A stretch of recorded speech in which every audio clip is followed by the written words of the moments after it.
Welcome back, everybody. As promised, we've been keeping all of you up to date with what is happening with the recovery phase now from the flash flooding that happened just over a week ago here. Unprecedented records were set.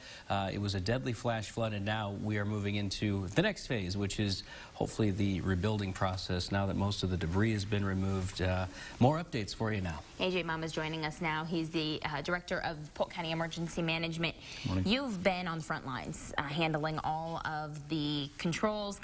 You are the center for all the different agencies that are out there. How are things going in the recovery efforts? Well, yeah, we have the coordination piece at the Emergency Operations Center, but the credit really is to those out in the field doing that hard work. It's the friends, the neighbors, the responders, everybody behind the scenes doing tremendous work. Tell us how you think things have gone so far.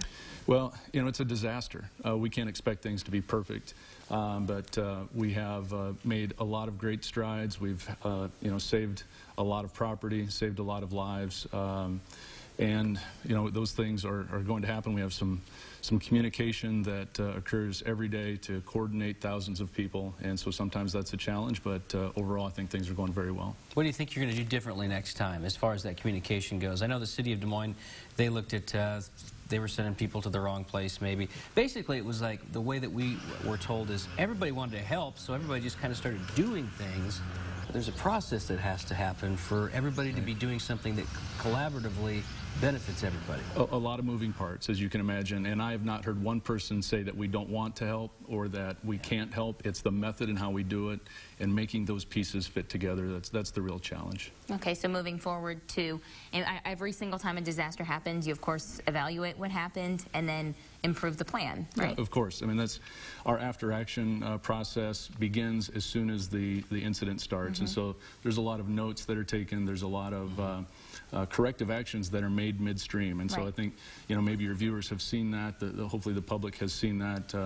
You know, with 211, as soon as we found out that there was a miscommunication, we hopped on that right away. So just a word about that, because I know that people were concerned, and the confidence in 211 remains extremely high. They received almost 4,000 calls from July 1st to July 10th. Wow.